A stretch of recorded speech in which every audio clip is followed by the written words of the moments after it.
이번 고난주간 특별연합집회를 준비하면서요, 참 많은 은혜들이 있었습니다. 그 가운데 이번 주 이 집회가 하루하루 진행될 때마다 우리 주시는 하나님의 말씀과 또 찬양과 기도의 은혜가 참 너무나 커서 정말 행복한 시간을 보내고 있습니다. 그래도 고난주간인데 이렇게 행복해도 되는가 하는 마음이 제 안에 있었지만 금세 하나님께서 제 마음에 주신 감동은요, 괜찮다라는 것이었습니다. 네, 왜요? 예수님의 십자가는 우리를 살리신 십자가이기 때문에 그 구원의 은혜를 마음껏 누리고 감사하라, 이런 마음을 주시더라고요. 그래서 저와 여러분은요, 정말 예수님 짤이 인생입니다. 그런 의미에서 옆 사람에게 한 번 더 이렇게 한번 축복합시다. 당신은 예수님만큼 소중한 사람입니다. 네, 제가 오늘 이렇게 말씀을 준비하는데요, 참으로 마음에 감사한 일들이 가득했어요. 특별히 이 자리를 통해서 좀 감사한 마음을 전하고 싶은데요, 우리 목사님들께 참 감사합니다. 우리 세 분 목사님들, 먼저 나이는 제일 많은데 가장 어려 보이는 제가 좋아하는 우리 이상훈 목사님,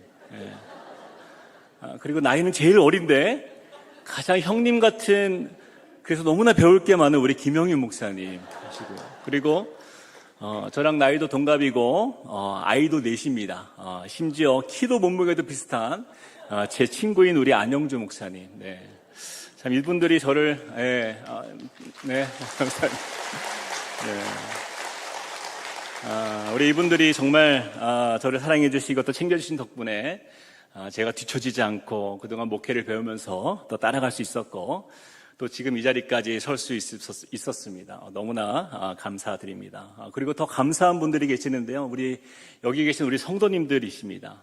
개척만 2년 동안 지금까지 부족하고 철없는 우리 4명의 목사님들을 세워주시고자 또 인내해 주시면서 참아주시면서 또 성장하기를 기다려주신 우리 이호진 교회, 아름빛 교회, 하나드림 교회, 또 함께 꿈꾸는 게 우리 성도님들께 한번 감사드립니다. 네, 정말 여러분 덕분에 저희 같은 우리 햇병아리 같은 우리 초보 담임 목사들이 성장할 수 있었고요, 또 조금씩 목회가 무엇인지를 깨달아가고 있습니다. 정말 다시 한번 감사드립니다. 또 이 모든 것을 허락하신 우리 하나님께 큰 은혜라 믿고 우리 네 교회가 연합하여 예배하게 하신 하나님께 우리 한 번 더 큰 영광의 박수 한번 하겠습니다.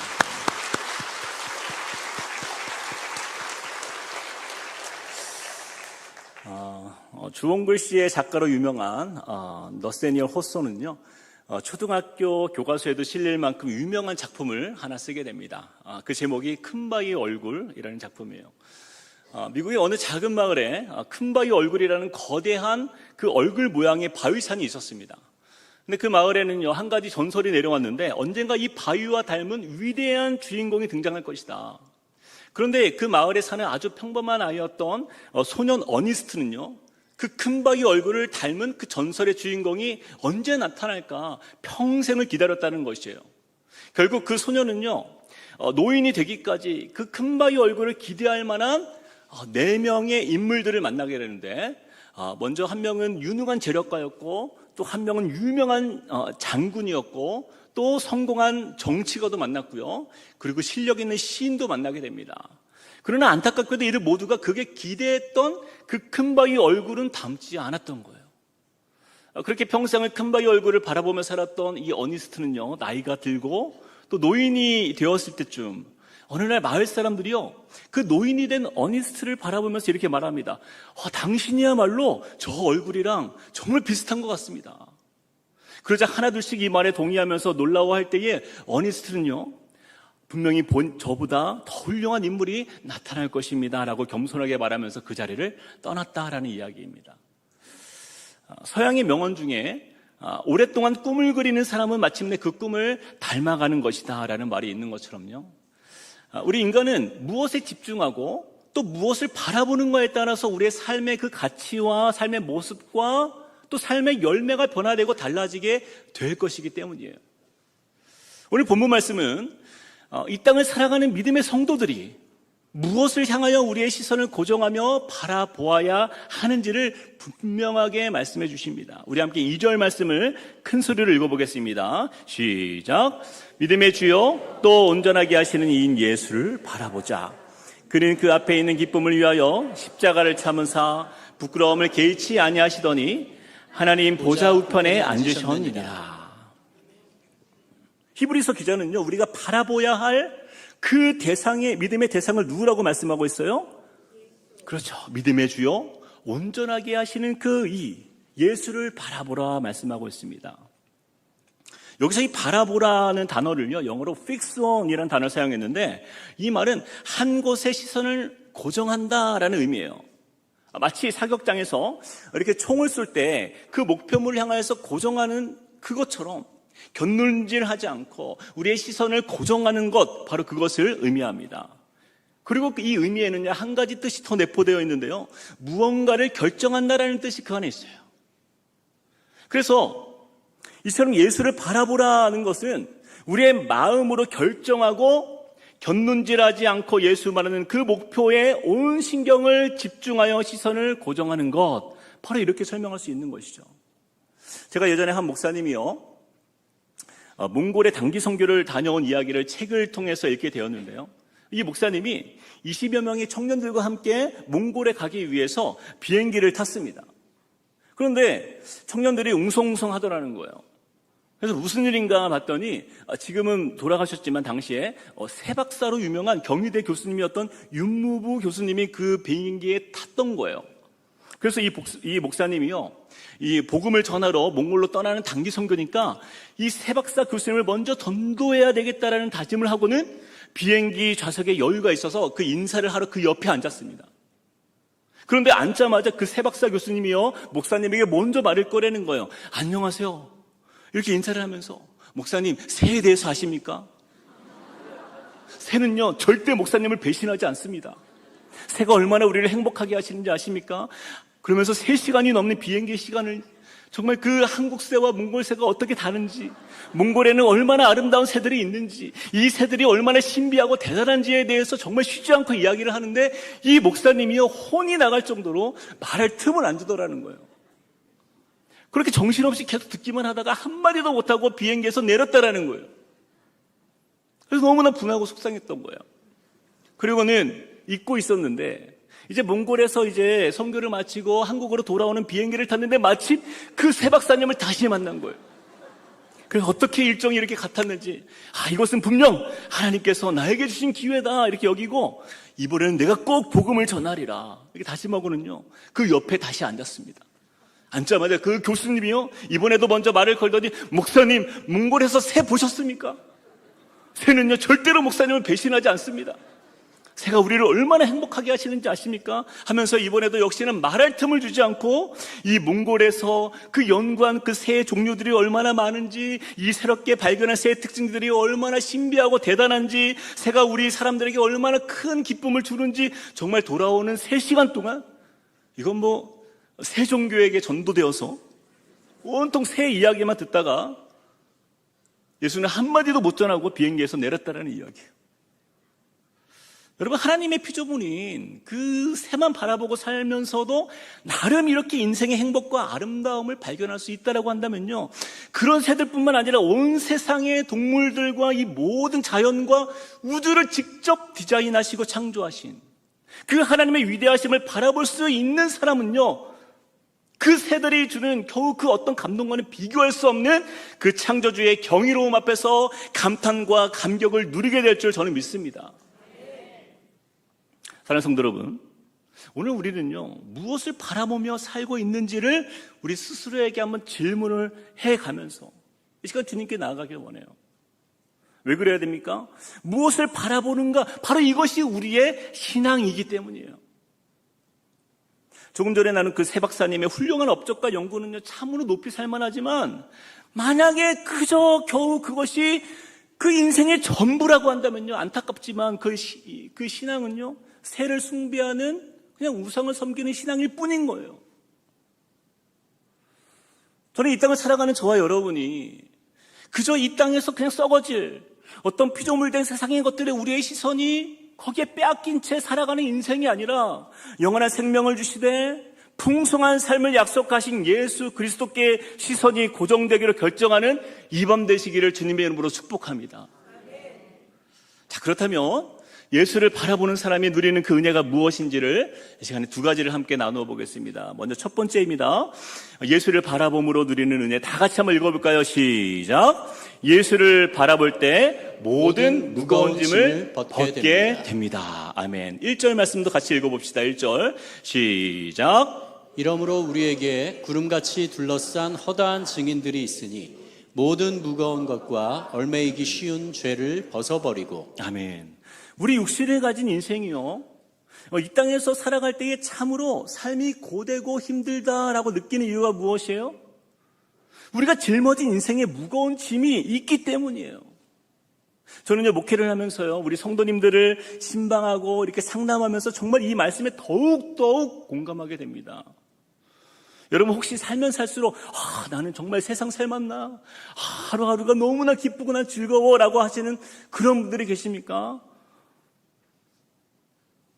아무도 없으시군요. 여러분, 어느 날 제가 집에 있는데요, 저희 집 7살짜리 셋째가요, 막내인 4살짜리 동생에게 이렇게 말하는 걸 들었어요. 야, 너는 정말 어려서 좋겠다. 정말 부럽다. 나도 그런 때가 있었는데. 이런 말을 하더라고요. 그러자 옆에 있던 첫째가 3학년짜리 형이 이렇게 말합니다. 야, 초등학교 들어가봐 장난 아니야. 제가 옆에서 얼마나 어이가 없어서 한참 웃었습니다. 너무 귀엽죠? 그러나 여러분, 인생의 무거운 짐은요, 남녀노소 예외가 없는 거예요. 여러분, 우리가 살면서요, 어렸을 때나 어른이 돼서나 언제 이 세상 짐으로부터 자유한 적이 한 번 있습니까? 그렇지가 않은 거예요. 걱정은요, 끝이 없는 거예요. 저는 제가 어릴 때요, 결혼만 하면 세상 짐이 모두 사라지는 줄 알았어요. 근데 웬걸요? 결혼했는데 아이가 안 생기는 거예요. 여러분, 저는 그때 깨달았어요. 없는 것도 무거운 짐이구나. 없는 것도 무거운 짐이구나. 저는 있는 것만, 내 눈앞에 있는 것만 짐이라고 생각했는데 그게 아닌 거예요. 나에게 없는 것도 짐이더라고요. 남들 다 있는 자녀인데 왜 우리 가정에만 없는지. 아니, 자녀가 없으면 마음의 짐이 없어야 되는 거잖아요. 있으면 있는 대로, 없으면 없는 대로 마음의 근심과 걱정의 짐들이 제 안에 어깨를 짓누르고 있는 거예요. 아무튼 그렇게 해서 그동안 간절히 기다리던 첫째 아이를 10년 만에 드디어 얻은 거예요. 그러니 얼마나 귀하고 감사합니까? 근데 그것도 모자라서 하나님께 더 은혜를 줘가지고 3년이 지나서 이 쌍둥이까지 주셨는데요. 얼마나 은혜인지 또 3년이 지나니까요, 막내가 또 태어났어요. 지금 4명의 자녀가 된 거예요. 지금 걱정인 것은 3년마다 아이가 등장하고 있어요, 집에. 올해 3년이 끝났어요, 지금. 대적 기도하고 있습니다. 자, 그런데 여러분, 제가 그토록 간절히 기도했고 또 원해서 하나님이 주신 자녀들이잖아요. 그런데 이렇게 축복된 자녀들을 키우면요, 마냥 감사하고 행복해야 할 것 같은데 현실은 어떻습니까? 여러분, 육아의 현실은요, 얼마나 힘든지, 특히 쌍둥이 신생아일 때는 정말 집에 들어가기가 싫을 만큼 힘들더라고요. 아내한테는 비밀인데요, 아주 가끔은 일도 없는데 교회에서 버티다가 집에 간 적도 있습니다. 처음 이야기합니다. 여보, 죄송합니다. 네. 여러분, 쌍둥이 안 키웠으면요, 말을 하지 마십시오. 아무리 목회가 힘들고 바빠도 저는 쌍둥이 돌보는 것보다는 쉽더라고요. 사랑하는 여러분, 우리 인생을 잘 돌아보면 여러 가지 시험과 고난과 환난으로 얻게 되는 세상의 짐들도 있지만요, 또 내가 좋아서 원해서 얻게 된 것조차도 무거운 짐이 될 수밖에 없는 우리의 삶은요, 참으로 가득한 세상인 거예요. 정말 그렇지 않습니까? 그럼에도 불구하고 혹시 여러분 가정 안에 저는요, 아무런 걱정과 문제가 없는 그런 삶을 살고 있습니다, 아무런 짐이 없습니다, 한번 손 한번 들어보세요. 지금 손 드는 분위기 아닌 거 아시죠? 여기서 눈치 없이 손 드시는 분은요, 본인이 가정에서 그 짐이라는 걸 모르고 계시는 거예요.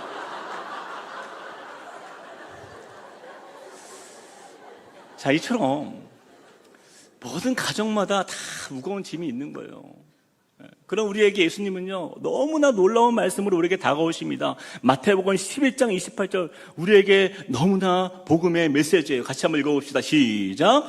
수고하고 무거운 짐진 자들아, 다 내게로 오라. 내가 너희를 쉬게 하리라. 여러분, 예수님은요, 세상의 모든 짐진 자들이 다 예수님께 나오기를 원하십니다. 왜 그렇습니까? 예수께 나올 때요, 세상에서 얻을 수 없는 그 진짜 쉼과 안식을 주신다 약속하셨기 때문이에요.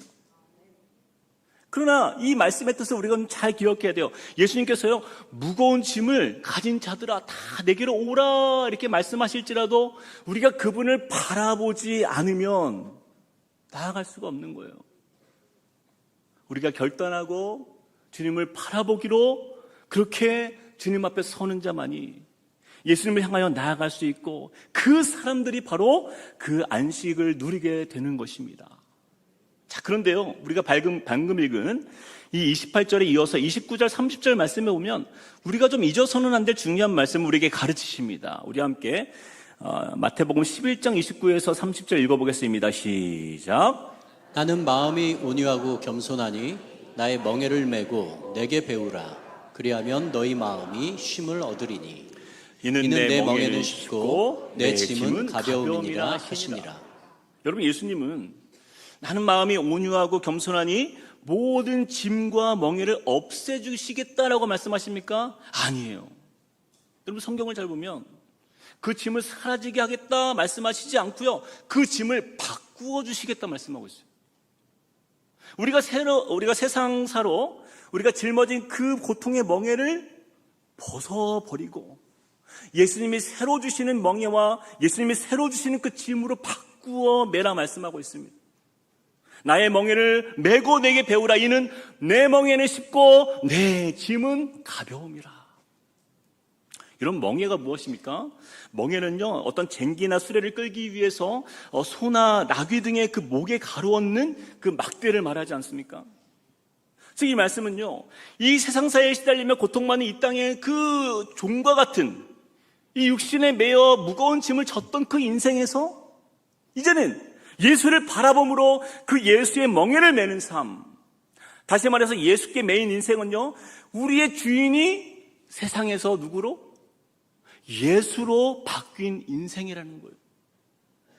이제는 온유하고 겸손한 예수께서 내 인생의 주인이 되시기에 예수께 종된 우리의 멍에는요, 구원을 얻어 자유케 된 은혜, 참된 안식과 평강을 얻는 은혜, 그 주인의 사랑 안에서 너무나 가벼운 그 은혜의 짐을 매는 자리이기 때문인 거예요. 그래서 우리가 잘하는 찬양 중에 이런 찬양이 있잖아요. 내 모든 시험 무거운 짐을 한번 불러볼까요? 내 모든 시험 무거운 짐을 주 예수 앞에 아뢰이면 근심에 쌓인 날 돌아보사 내 근심 모두 맡으시네. 무거운 짐을 나 홀로 지고 견디다 못해 쓰러질 때 불쌍히 여겨 구원의 주, 그분은 은혜의 주님 오직 예수. 사랑하는 성도 여러분, 우리 예수님은요, 언제나 우리의 짐을 벗게 해주시고자 우리를 늘 기다리고 계십니다. 이것이 우리가 예수를 바라보아야 하는 그 이유인 것이에요. 그동안 너무나 힘겹게 내 삶의 무게로 버텨오신 우리 성도님들 계시죠? 또한 남들은 이해할 수 없을 만큼 감당하기 어려워서 낙심 가운데 계신 우리 성도님들 분명히 계실 것입니다. 그러나 여러분, 이 시간에 우리의 눈을 들어 예수를 바라보시기를 축복합니다. 오늘 이 밤에 예수를 바라보며 나아가는 그 사람을요, 우리 주님께서 안아주시고 위로해 주실 줄 믿습니다. 그 모든 세상 짐을 예수 앞에 다 내려놓고 오직 예수 안에서 참 평안과 참된 안식의 기쁨을 함께 누리시는 저와 여러분이 되시길 주님의 이름으로 축복합니다. 자, 두 번째입니다. 예수를 바라봄으로 누리는 은혜 두 번째, 같이 한번 읽어봅시다. 시작. 예수를 바라볼 때 얽매이기 쉬운 죄를 벗게 하십니다. 우리 1절 다시 한번 읽어봅시다. 1절 시작. 이러므로 우리에게 구름같이 둘러싼 허다한 증인들이 있으니 모든 무거운 것과 얽매이기 쉬운 죄를 벗어버리고. 제가 책에서 보니까요, 이런 이야기가 나오더라고요. 사람마다 지옥에 내려가는 사다리가 하나씩 있다. 사람마다 지옥에 내려가는 사다리가 하나씩 있다. 이 말은요, 우리가 죄를 지을 때마다 그 사다리를 타고 지옥을 향하여서 한 단계 한 단계 내려가고 있다는 거예요. 그런데 안타깝게도 이 세상에는요, 이 땅에는요, 하나님 나라로 올라가는 사다리는 없습니다. 오직 지옥으로 내려가는 사다리만 있다는 것이 문제인 거예요.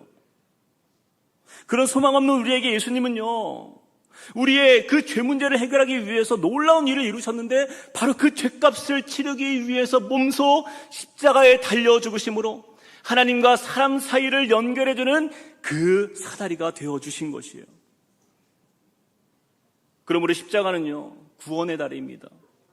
그리고 거룩하신 하나님 나라로 나아가는 유일한 사다리인 것이에요. 그리고 이 십자가는요, 또 어떤 십자가입니까? 2절 말씀에 이렇게 말씀합니다. 제가 읽어보겠습니다. 믿음의 주여 또 온전케 하시는 이 예수를 바라보자. 그는 그 앞에 있는 기쁨을 위하여 십자가를 참으사 부끄러움을 개의치 아니하시더니. 예수님께서 참으신 십자가는요, 부끄러움의 십자가였다라는 거예요. 우리는 보통 이 예수님의 십자가를 생각할 때 먼저 육체적인 그 고통과 아픔을 떠올립니다. 그러나 사실은요, 그 육신적 고통만큼이나 가장 고통스러웠던 것은 수치와 모욕이었다라는 거예요. 실제로 로마의 역사 속에서 이 십자가와 함께 등장하는 글들을 보면요, 결코 정중하게 예의를 차리는 단어나 그런 언어는요, 존재하지 않아요.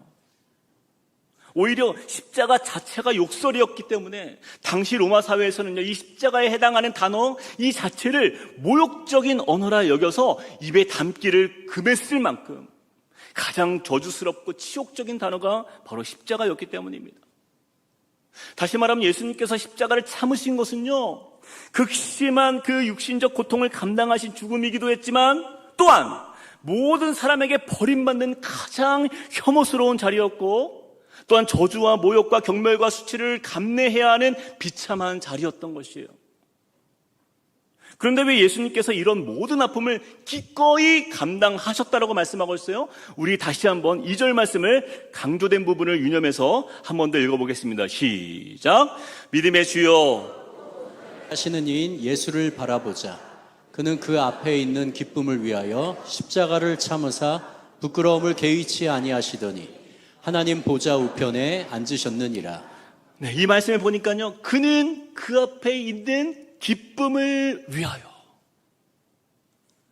예수님의 한 가지 목표가 있었어요. 그 십자가를 끝까지 내가 참고 그 길을 걸어가신 그 한 가지 목표가 뭐라고요? 그는 그 앞에 있는 기쁨을 위하여. 다시 말해서 바로 이 십자가 다음에 있는 그 기쁨이에요.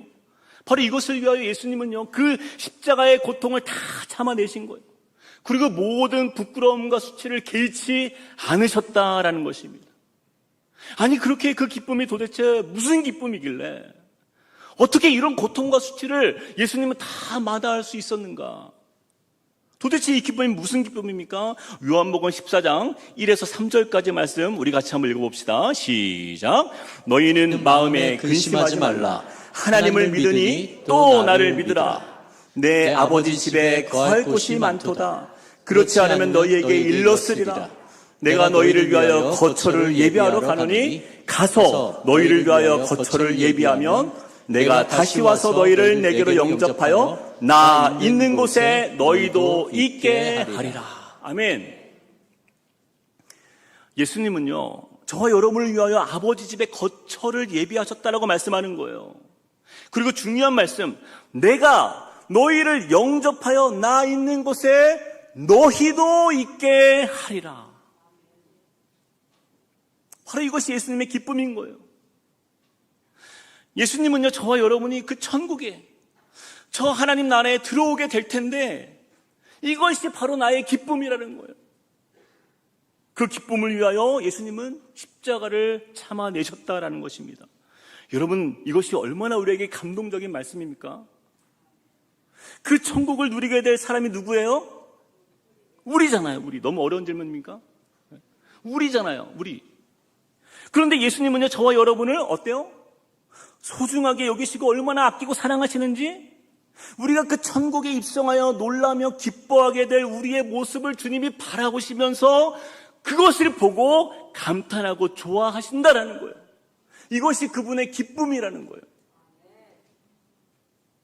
혹시 여러분 누군가를 위해서 깜짝 선물을 해보신 적 있습니까? 어느 날 저희 아내가요, 너무 좀 지치고 힘들어 보이더라고요. 4명의 아이를 키운다라는 것이 보통 일이 아니잖아요, 그렇죠? 그래서 아내가요, 잠깐 일 보러 간 사이에 제가 우리 4 아이들을 앉혀놓고 이렇게 말했습니다. 얘들아, 엄마가 많이 힘들어 보이는데 우리가 엄마를 좀 깜짝 놀라게 해줄까? 이렇게 제안을 했어요. 그랬더니 우리 아이들이 굉장히 궁금해했습니다. 눈이 초롱초롱 빛나면서. 그래서 우리 함께 집을 깨끗하게 치워서 엄마가 집에 오면은 그 깨끗해진 집을 보고 깜짝 놀라게 해주면 어떨까? 그러자 모두가 좋아했어요. 그리고 청소를 시작했는데요. 4살짜리 막내도요, 자기가 그 어지러운 장난감을 막 치우고요. 큰 아이는 청소기를 돌리고요. 둘째는 밀대로 바닥을 열심히 밀었어요. 그리고 셋째는요, 거짓말하면 안 되죠, 여기선. 네. 뭔지는 잘 모르겠지만 아무튼 뭔가를 열심히 했어요. 아무튼 다 같이 정말 열심히 청소를 했는데 집이 정말 깨끗해진 거예요. 그리고 그때부터 아이들이요, 엄마가 언제 오는 기다리는 거예요. 엄마가 집에 오면 깜짝 놀라서 좋아할 것을 상상하면서 아이들이 너무너무 좋아하는 거예요. 그러니까요, 자기들끼리 너무 기분이 좋아서 엄마가 얼마나 좋아할까, 얼마나 기뻐할까 상상하면서 자기들끼리 너무나 행복해하고 설레어하는 그 모습을 제가 본 적이 있어요. 근데 여러분, 청소는 누가 한 거예요? 아이들이 한 거잖아요. 근데 아이들이 나름 수고하고 고생한 거잖아요. 그런데 지금 누가 더 행복해합니까? 그 아이들이. 여러분, 엄마가 행복한 게 아니라 그 수고하며 애쓴 아이들이 엄마를 생각하면서 행복해하는 거예요. 왜 그렇습니까?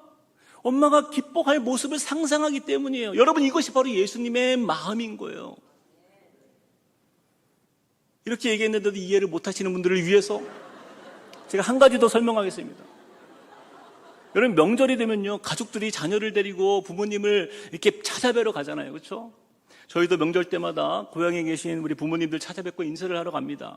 그런데 만날 날을 기대하면서 며칠 전부터 잠을 설치는 사람들은 누구예요? 너무 어려운 질문입니까? 우리 부모님들이잖아요, 그렇죠? 오랜만에 이 자녀와 손주들 만날 생각이 너무나 마음이 설레이는 거예요. 며칠 전부터 집도 깨끗하게 청소하고 막 마당도 쓸고 막 음식도 막 준비하는 게 너무나 고생이 되지만 자녀들이 온다고 하니까, 손주들이 온다고 하니까 너무 기쁜 거예요. 이날만 기다렸잖아요. 그날 자녀와 손주들을 만나면 그렇게 반가울 수가 없는 거예요. 그래서 당일이 되면요, 아침부터 언제 오나 그냥 대문만 바라보면서 기다리고 계시는 거예요. 얼마나 마음이 기쁘고 보고 싶었는지. 여러분, 이것이 부모의 마음이잖아요. 여러분, 바로 이와 같은 거예요. 우리 예수님께서 저와 여러분을 위해서 천국을 예비하신 그 마음은요, 우리가 천국을 소망하는 그 어떤 기대보다 비교할 수 없을 만큼 우리 주님은 더 큰 기대와 설레이는 마음으로 우리가 얼마나 좋아할지를 기대하신다라는 것입니다. 여러분, 자녀들이 부모를 보고 싶은 마음이 클까요? 아니면 부모가 자녀를 보고 싶어하는 마음이 클까요? 그렇죠, 당연히 부모님들이죠. 우리 훈련받은 우리 권사님들 감사합니다. 네. 대답을 해주셔야죠. 아침부터, 그렇죠? 뭐 저녁까지 오매불만 그냥 자녀들만 생각하잖아요. 우리 예수님은요, 우리가 천국에 들어갔을 때 예수님이 예비하신 그 천국을 보며 얼마나 우리가 감격할지, 우리가 얼마나 천국에 입성했을 때 얼마나 감탄하며 감동받을지 우리와는 비교할 수 없을 만큼 우리보다 오히려 그날을 기대하면서 우리 하나님 나라를 예비하신 것이에요. 여러분, 이것이 바로 저와 여러분을 향한 예수님의 형언할 수 없는 사랑인 거예요. 여러분, 우리가 무엇이라고 이런 은혜를 누리겠습니까? 우리가 이 땅에서 한 일이 뭐가 있어요? 여러분 솔직하게 말해서 우리가 죄 지은 것밖에 없잖아요. 안 그렇습니까? 저는요, 제가 목사라고 이 자리에 서 있지만요, 솔직히 말해서 제가 주님께 어떤 도움이 되었나 생각해 보면요, 별로 없어요. 별로 없어요. 제가 아니어도 우리 주님께서 다른 사람을 더 인품 있고 실력 있고 설교도 잘하는 그 목사를 세워서 일하셨으면 더 큰 일을 이루셨을 것 같아요. 제가 저를 돌아보면요, 아무런 유익도 없고 죄밖에 없는 저 같은 죄인이 뭐라고, 그런 나를 위해서 예수님의 십자가의 그 수치와 고통을 참아가면서 이 죄인을 위하여 저 하늘 천국을 예비하시사 죽기까지 사랑하셔서 그 나라를 우리를 꿈꾸게 하시고 또 천국에서 기뻐할 우리를 생각하면서 더 큰 기쁨으로 기대하시는 그 예수님의 마음을요, 우리가 무엇으로 표현할 수 있겠습니까? 사랑하는 성도 여러분, 우리는 이것을 꼭 기억해야 합니다. 저와 여러분이요, 천국에 들어갈 때에 우리 예수님께서는요, 그래, 내가 너를 얼마나 기다렸는지 아니? 자, 봐봐. 너무나 아름답고 놀랍지. 다 너를 위해 이렇게 준비한 거야. 그리고 기뻐하는 우리의 모습을 보면서 그 모습을 보면서 더 크게 기뻐하시며 우리를 안아주시는, 또 우리를 영접해 주시는 그 예수님, 그분이 십자가를 참으신 이유가 바로 이것입니다. 요한복음 3장 17절 말씀, 하나님이 그 아들을 세상에 보내신 것은 세상을 심판하려 하심이 아니요 그로 말미암아 세상의 구원을 받게 하려 하심이라. 그래서 우리의 구원의 기쁨은요, 예수님의 우리의 구원의 기쁨으로 끝나지 않아요. 이것은 예수님의 더 큰 기쁨인 거예요. 우리의 천국 소망은요, 우리로 끝나는 게 아니에요. 예수님의 더 큰 소망이 그 안에 있는 거예요. 우리 같은 죄인을 구원받고 또 천국가도 사실 예수님께 이득이 되는 건 아무것도 없잖아요. 우리가 얻은 구원으로 말미암아 예수님은요, 다 이루셨다, 이 말씀하시는 바로 그 사랑, 예수님은 그냥 우리밖에 모르는 거예요. 이것이 예수님의 마음이에요. 그리고 바로 이것이 우리가 고난중간 기억해야 할 바로 예수님의 십자가의 사랑 이야기인 것입니다. 사랑하는 성도 여러분, 우리가 예수를 바라본다라는 것은요, 마치 우리가 예수를 바라보는 것 같지만요, 사실은 그렇지 않아요. 예수님은요, 창세전부터 우리를 아셨어요. 그리고 우리 인생의 한시도 우리 순간에서 우리에게서 예수님은 그 시선을 떼신 적이 한 번도 없으십니다. 그래서 우리가 예수를 바라보는 것은요, 그동안 우리만 바라보고 계셨던 그 사랑의 예수님과 눈을 마주치는 거예요. 그 시선이 서로 마주할 때야 비로소 내가 너를 얼마나 사랑하는지 이제 알겠니? 이렇게 물으시는 그 주님의 말씀 앞에, 주님, 내가 이제 깨닫습니다, 바로 이렇게 반응하는 표현이 바로 예수님을 바라보는 거예요. 로마서 8장 38절 39절 말씀 이렇게 말씀합니다. 우리 같이 읽어봅시다. 시작. 내가 확신하노니 사망이나 생명이나 천사들이나 권세자들이나 현재일이나 장래일이나 능력이나 높음이나 깊음이나 다른 어떤 피조물이라도 우리를 우리 주 그리스도 예수 안에 있는 하나님의 사랑에서 끊을 수 없으리라. 아멘. 여러분 믿으십니까? 이 놀라운 예수의 사랑을 받은 저와 여러분의 삶 속에서 오직 예수님만 우리가 바라보며 그분과 눈을 마주치는 인생이 되시길 주님의 이름으로 축복합니다. 여러분, 베드로를 한번 기억해 보세요. 베드로가 예수님을 3번이나 부인하던 그 자리에서도 그 고통 중에 계셨던 예수님은요, 자신을 돌보기보다 베드로를 걱정했어요. 자신은 갈기갈기 찢기고 침뱉음을 당하고 손찌검과 주먹질을 당하던 그 순간에도 예수님의 시선은 베드로를 향하여 바라보고 계셨어요. 오늘 밤 너희가 다 나를 버리리라. 주님은 자신을 배신할 줄 알면서도 겟세마나에서 제자들을 위해서 기도하셨습니다. 그때 베드로가 모두 주를 버릴지라도 주님, 나는 결코 주를 버리지 않겠습니다라고 장담했지만 결국 3번이나 배신하기까지 참으로 그 비참한 죄인의 모습으로 있었을 때에도 예수님은 베드로를 바라보고 계셨어요. 그리고 그때 베드로는 닭이 울자 예수를 바라보았어요. 그리고 그때 그 눈이 마주치지 않았습니까? 그리고 그가 밖으로 나가서 심히 통곡하며 회개했어요. 그렇게 울며 회개한 이유가 무엇이에요? 그 예수님의 시선 때문이에요. 예수님의 그 시선이 마주쳤을 때 배신한 나를 향하여 정죄하는 것이 아니라 그래도 나는 여전히 너를 사랑한다. 그래도 나는 여전히 너를 사랑하고 있단다 말씀하시는 그 사랑의 눈빛이었기 때문이에요. 요한복음 13장 1절 말씀에 자기 사람들을 사랑하시되 끝까지 사랑하시니라. 베드로는요, 그 사랑 때문에 무너진 거예요. 베드로가 예수를 바라보았을 때 그 예수의 그 사랑의 그 시선이 나의 배신과 내 죄를 다 덮고들 남을 만큼 그 너무나 감당할 수 없는 크고 놀라운 하나님의 그 예수 그리스도의 사랑을 그가 그 눈빛을 통해 보았기 때문이에요.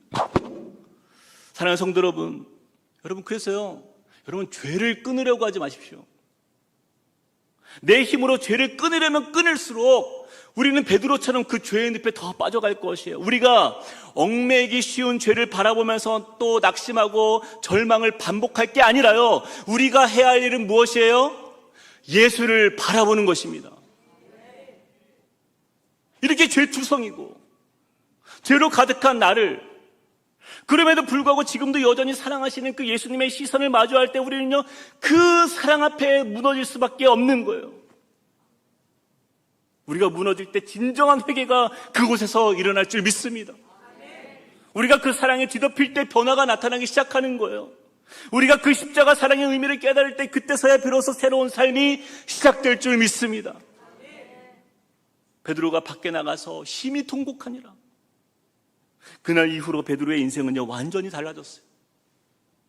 얽매이기 쉬운 죄로부터 벗어나 예수의 진짜 제자로 거듭난 그 인생이 시작된 거예요.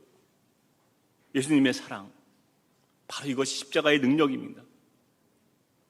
우리 함께 요한계시록 1장 5절부터 6절 우리 같이 한번 읽어보겠습니다. 시작. 우리를 사랑하사 그의 피로 우리 죄에서 우리를 해방하시고 그의 아버지 하나님을 위하여 우리를 나라와 제사장으로 삼으신 그에게 영광과 능력이 세세토록 있기를 원하노라. 아멘. 이번 고난주간을 통해서 우리가 해야 할 일은 바로 이것이에요. 예수를 바라보는 것. 십자가에서 행하신 그 놀라운 사랑을, 그 위대한 사랑을 주님은 나를 위해 행하셨다라고, 우리를 위해 이루셨다라고, 그 사랑의 눈으로 오늘도 우리를 바라보고 계신 것이에요. 그 사랑의 주님과 마주하는 자리. 주님, 제가 이제 돌아왔습니다. 그동안 세상에 무거운 짐을 지고 그냥 세상 속에 헤매던 나의 모습, 이 죄인이 이제 주님께 돌아옵니다. 이제 오직 예수님만 바라보겠습니다. 바로 이 결단의 고백과 함께 예수님 앞으로 가까이 나아가시는 저와 여러분이 되시길 주님의 이름으로 축복드립니다. 이 주신 말씀을 기억하면서 이 시간 우리 같이 한번 찬양하시겠습니다. 우리 함께 찬양할 때요, 우리 시선, 이 찬양 하나님께 드리길 원하는데요, 이 가사를 보니까 이런 가사가 있어요. 모든 시선을 주님께 드리고 살아계신 하나님을 느낄 때 내 삶은 주의 역사가 되고 하나님이 일하기 시작하는, 우리 가사의 고백이 우리의 고백이 되길 원합니다. 주님, 이 시간 나의 시선을 주님께 고정하며 예수님만 바라보겠습니다. 이 고백으로 함께 찬양하며 나가십시다.